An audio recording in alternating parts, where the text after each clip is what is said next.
Welcome back to TEW 2016, the branding solution, and in this episode we are focusing on Shockwave, and we start with our pre-show where we give Zack Ryder, the Vaudevillains, and the Revival a victory as a team.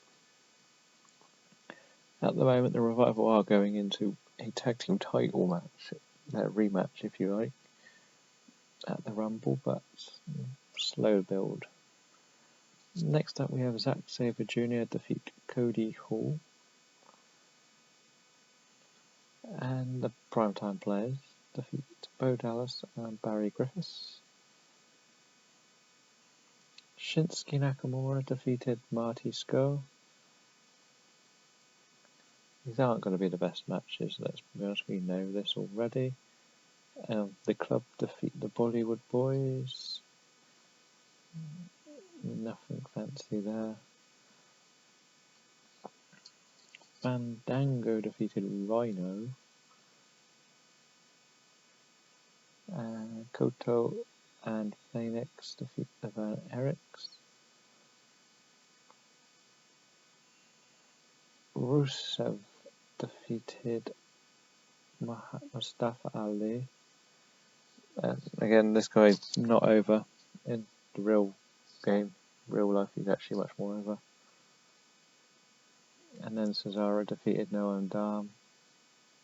To complete my pre-show, we start the show with Paul Heyman and his client Brock Lesnar stating that they will be going into the Rumble, they will be beating Roman Reigns, and they will be facing the winner of CM Punk and AJ Styles at WrestleMania. I said it like that because that's what Paul Heyman does. He promises in the same way.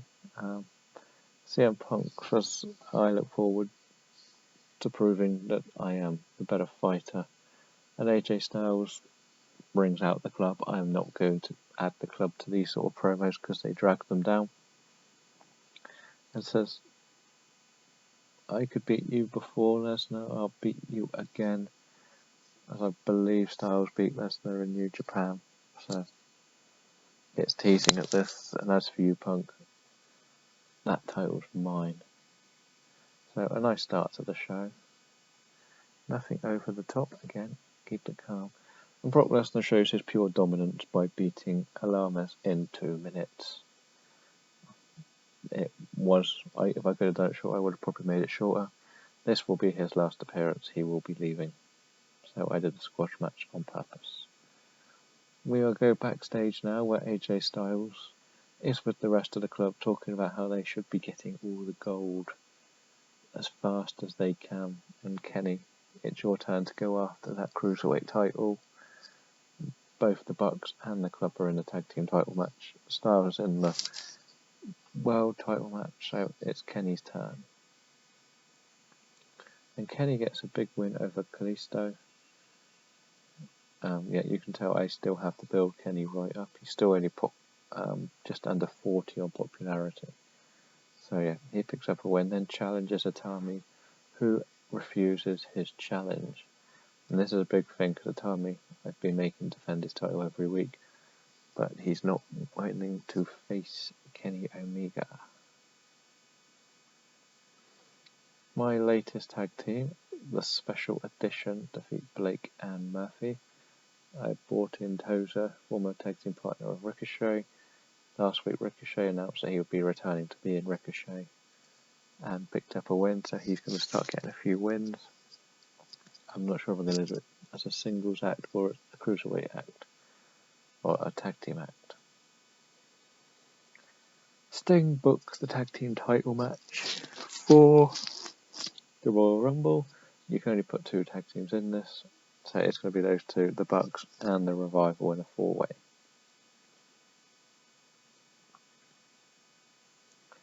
John Cena defeats Damien Sandow, which was actually a pretty good match. 76, yeah. Then he cuts a promo saying he's beaten everybody who claimed to be a contender. Now he will face and beat Shinsuke Nakamura, and a 75 rating is good. Drew McIntyre continues his winning streaks now by defeating R-Truth. It's a 61, it's quite a good match really.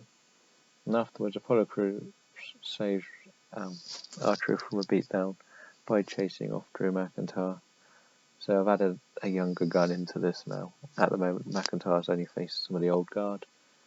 Olivia Max's injury did ruin the original plans, because he would have been facing the guy who had just been given a title match. So yeah, we went with that. Tyler Breeze defeats the European champion Adam Cole thanks to interference from Braun Strowman and Cesaro. So sort of a tainted win. Tyler Breeze needed a win. The champ gets beaten. And then just for an overkill, the 7 of them just beat down Adam Cole to send their message. Slightly overkill, that one. Atami defeats Warren Kavanagh, making defense number 9 of his Cruiserweight Championship. And Warren Kavanagh cuts a promo saying he's tired of losing all the time. Things are going to change. Austin Aries defeats Rich Swann. And just to go back to that last segment, I'm also going to put Warren Kavanagh back to Will Ospreay. Anyone who have changed their names, I'm going to go back to the originals. Rusev then cuts a promo about how he's finally going to get his hands on that Viper and put an end to his terror, and then focus on what he needs: gold. Randy Orton picks up a nice win over Bobby Roode, 76 rating. I'm happy enough with that. And Rusev then attacks Orton to continue on their storyline. I don't want to go over the top, just a message sending attack. And I believe this is my main event. CM Punk and Cody Rhodes defeat the Young Bucks, which I'm very impressed with the match rating. And afterwards, AJ Styles and the rest of the club come out and attack. I chose not to include the whole club because I would get use Kenny Omega too much warning or slamming, and he just walks off with the title. Styles, because he wants it back, he thinks it's his. So will we get a better than a 76? We got 78. So the 3 shows have done solid enough. So we'll head back to the main screen and see what else has been happening. And we have made it back to the main screen, so let's see what the news is. We are still the most interesting, apparently. This is the one where everybody seemed to go to, I believe. That wasn't it. I can't remember. I always keep forgetting which one it is. There's a couple. He wants a pay rise. He's only been on the main roster a week, but never mind. And we'll give her one because jobbers need to be paid, right? TNA have offered Cliff Compton a contract. Is that because I tried to sign him as a trainer? Just to try and spite me. He won't be coming to my company, so they could have him as long as they want. When we look at the storylines, adding Cena to this one, a bit like Charlotte the Intercontinental, we put in main event as going for titles. It works well. This is going well for what it needs to be doing. A bit disappointing that Brock Lesnar is fairly poor in the storyline. That's okay. Still fizzing away nicely. Good enough. So yeah, nothing's overly dramatic. Who is hot and who is not?